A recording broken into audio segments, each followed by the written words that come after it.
Olha, nós temos hoje o quê? Duas coisas. Tá? A primeira coisa que tem a ver com a pauta do vídeo de hoje, a segunda que eu vou tomar a liberdade para comentar porque é um assunto que está estourando no país inteiro agora. Primeiro assunto, o pronunciamento. E eles têm guardam uma certa similaridade um com o outro também. Primeiro assunto é a exposição que a Michelle Bolsonaro deu para o caso do. Deu, né? Entre o caso dela e do Flávio. E que agora toma proporções que ferem, não vou dizer que ferem de morte, mas vou dizer que ferem de forma considerável a campanha já manca do Flávio Bolsonaro. Olha, o vídeo que a Michelle divulgou pega o Flávio Bolsonaro de tal forma, porque é o seguinte, ela basicamente está chutando um cara que já tá no chão, entendeu? Não tá chutando para derrubar, ela tá chutando um cara que já tá caído, um cara que já tá derrubado, um cara que já tá fraco, né? E assim, tá fazendo isso porque, de acordo com ela, não tem mais como manter uma boa relação com o Flávio, não tem mais como fingir um companheirismo, né? E pelas coisas que ela narra, de fato, né, se acontecesse com qualquer um, irmão, eu, eu digo para eu digo para você, realmente seria um caso de largar mesmo, seria o caso de não tô mais com a pessoa, não tô mais apoiando e tal. Só que uma coisa que eu fico curioso é que ela poderia ter feito isso de forma silenciosa, né? Deixar de apoiar de forma silenciosa, largar aos poucos, deixar de aparecer em evento junto com ele, deixar de aparecer em, sabe, em comício, parar de gravar vídeo a favor do cara, ou seja, vai sumindo aos poucos. Mas não, ela gravou um vídeo e postou esse vídeo, muito provavelmente, acho que foi, né, sem falar com o Flávio, sem falar com o Eduardo, sem falar com o próprio Jair, né, Bolsonaro. Inclusive acho que ela falou isso, que não avisou pra ninguém que ia fazer esse vídeo, ela simplesmente foi e fez. A intenção dela era machucar a campanha do Flávio, era acabar com o que sobrou, né, de credibilidade do Flávio. O Flávio tá, cara, essa pré-campanha dele tá sendo a pré-campanha mais desastrosa que eu já vi na minha vida inteira. A pré-campanha mais desastrosa, porque é o seguinte, ele tá fazendo pré-campanha e tá tendo acusações sérias, denúncia de envolvimento com corrupção, perda de apoio de pessoas que são próximas a ele. A própria madrasta do cara parou de apoiar e tal, porque alegava que ele maltratava ela, que ele não valorizava ela, que ele não fazia nada e não sei o que e tal. E aí a resposta dele é o quê? É fazer vídeo de IA falando o seguinte: não, o Lula falou mal do Neymar, então eu vou resgatar o Neymar com um jatinho. Sabe, velho? A resposta do cara é fazer vídeo de IA e postar na internet. Entendeu? O cara ele não é capaz de justificar, de se defender das acusações que estão sendo jogadas contra ele, pelo menos não de forma contundente. Ele tenta, ele vai na rádio, se justifica sobre o caso do Master, se justifica sobre essas coisas, mas ele não consegue virar a opinião pública a favor dele e perde candidatos e perde votos, né? Perde voto pro Lula? Claro que não.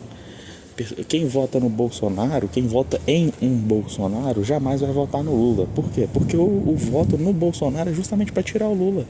Foi justamente por isso que as pessoas votaram no Bolsonaro em 2018, votaram no Jair Bolsonaro em 2022 e estão cogitando votar agora no Flávio Bolsonaro em 2026. É para tirar o Lula, para tirar o PT.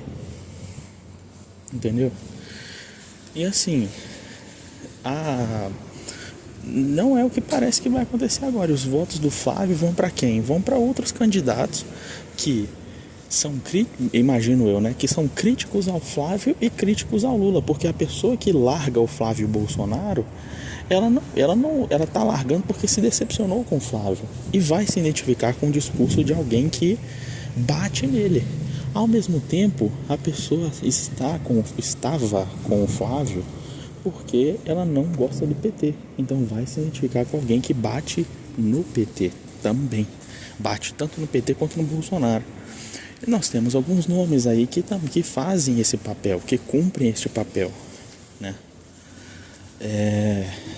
E assim, esse vídeo da Michelle Bolsonaro, cara, é uma daquelas surpresas que a gente tem e que durante a pré-campanha, durante o período eleitoral, e que enterram, jogam uma pá de cal na candidatura do Flávio. Agora é só um milagre pro Flávio dar a volta por cima e reconquistar os votos que ele perdeu, porque ele perdeu muito voto. A bancada evangélica, eu lembro que estava toda apoiando a Michelle Bolsonaro. Toda a bancada evangélica gosta da Michelle Bolsonaro. E o nome da Michelle não é um nome irrelevante, né? Tanto que uma das chapas mais bem cotadas, né, na época que as chapas ainda estavam sendo montadas, uma das mais bem cotadas era uma chapa formada não por Flávio Bolsonaro, não por Eduardo Bolsonaro, não por Carlos Bolsonaro, sabe? Não era uma chapa composta por essas pessoas, era uma chapa composta por Tarcísio e Michelle, entendeu? Tarcísio e Michelle, os dois eram a chapa bolsonarista mais bem cotada e que foi das opções das opções possíveis, entendeu? O nome da Michelle estava envolvido, não o nome do Flávio. Não era o nome do Carlos, não era o nome do Eduardo, principalmente do Eduardo Bolsonaro, que agora inclusive está inelegível, né? Perdeu o mandato que ele tinha e agora está inelegível. E se pisar no Brasil, pelo que eu tô vendo aí, teve uma decisão lá que condenou ele, né? A prisão, inclusive. Se ele pisar no Brasil, ele é preso. O cara não só perdeu o mandato, mas perdeu os direitos políticos, e se ele pisar aqui, ele é preso. Então, assim, não tem condição pro Eduardo Bolsonaro, não tem condição pro Flávio agora que está completamente destruído, não tem condição pro Carlos Bolsonaro que não tem expressividade política, sabe? Então, assim, desde o início, a chapa que estava melhor cotada era essa. E não tinha o nome desses três. E aí você pega uma pessoa e aí você entende que a Michelle Bolsonaro ela não é irrelevante. Pelo contrário, ela é muito relevante, tem muito apoio, entendeu? E assim, você perder uma aliada dessas no momento que você tá mal, cara, horrível pro Flávio Bolsonaro, tá? Agora, sobre outro assunto que eu queria comentar, era sobre a treta que inicialmente não tem nada a ver, mas nasceu da mesma forma, né? Um vídeo na internet que acabou gerando um exposed, que acabou gerando uma treta de reputações e tal. É o caso do Monark e o caso do Igor, tá? Flow Podcast. Quem diria que nós veríamos mais desenrolar dessa cisão, né? Monark e Igor, cada um apresenta uma versão. Inclusive Monark postou o contrato dele com o Igor no Twitter. Não sei se é o contrato da integralidade, mas ele alega que postou. Eu vi lá o contrato. Uma coisa que eu não vi foi o aditivo, tá? O Monark postou 4 páginas do contrato e o Igor falou que tinha um aditivo. Eu não vi esse aditivo. Seguinte, o contrato do jeito que está, pelo que eu estou entendendo, foi um contrato que foi mal redigido, que ambos saíram perdendo, tá? Era um contrato que o Monark saiu perdendo porque ele não só ia receber uma quantia de dinheiro, que é uma quantia de dinheiro relevante, tá? Não é um valorzinho michuruca, é um dinheiro relevante, talvez não tão relevante para o tamanho que o do Flow tinha um dia e hoje tem, né? Conseguiu recuperar um tamanho bom, né? Mas é um valor que para o cidadão comum é um valor muito bom, 10 milhões de reais. Mas é aquele negócio, né? 10 milhões de reais sem juros, né? Sem correção monetária, pelo que eu entendi, e pagos em 200 parcelas. Literalmente 200 parcelas. Para o monarca é um acordo financeiro muito ruim à primeira vista, né? Porque se você parar para olhar, o que o Igor falou, né, na defesa dele faz sentido. Ele pegou um flow completamente arrebentado, completamente destruído. O monarca ele nega que o flow acabou. O flow realmente, pelo argumento que o monarca apresentou, o flow não tinha acabado, né? Tipo assim, acabou de vez, não existe mais flow. Não, o flow estava respirando por aparelhos, né? Ele não tinha acabado, não tinha sido completamente obliterado, né? Mas ele estava respirando por aparelhos, ele tinha sido completamente destruído. E assim, o Igor ele teve que pegar o flow, que estava completamente destruído, completamente devassado, e teve que reerguer esse flow. Se você pega uma sociedade anônima, né, que tem as suas ações, né, no mercado, né, tem o seu balanço, enfim. Se você pegasse o flow e colocasse, por exemplo, numa B3 da vida, colocasse numa Nasdaq da vida, colocasse, sabe, em algum, sabe, se você fizesse isso, você ia ver que depois daquele dia, depois do Monarch Day, né, como foi chamado, as ações do flow elas cairiam demais, cairiam muito. O flow já não estava gerando receita, estava com a reputação completamente prejudicada. Tinham pessoas que estavam pedindo para tirar os vídeos do canal, ou seja, o flow estava sendo completamente obliterado, tá? E aí, o preço vamos supor que naquela época, antes daquele podcast com Kim Kataguiri e com a Tabata, né, que tava lá, eu acho que era, enfim.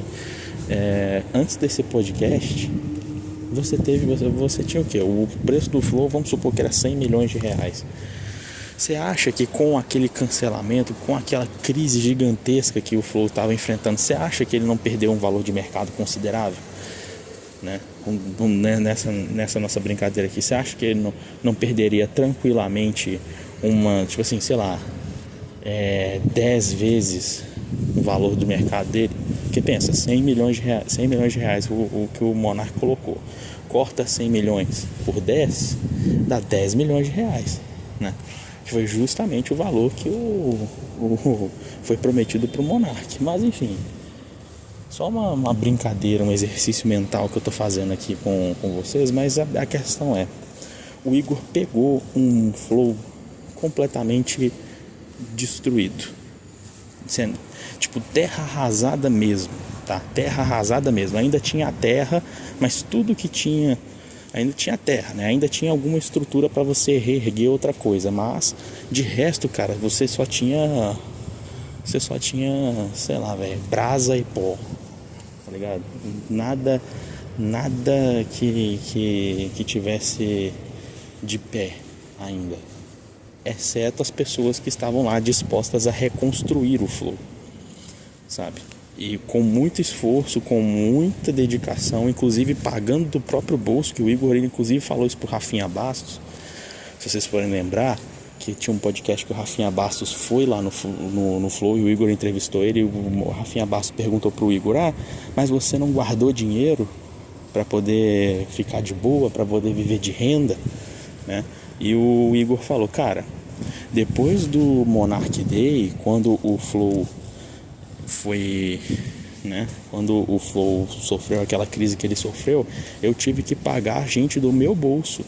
Eu tive que pagar salário da galera do meu bolso para que as pessoas não passassem necessidade, para honrar o compromisso que o Flow tinha. Eu tive que pagar do meu bolso, entendeu? E assim, se o Igor tivesse deixado o Flow seguir, tipo, se o Igor não tivesse lutado pelo Flow, porque assim, o Monark ele já tava querendo desistir. Ele já estava dando sinais de que ele queria desistir.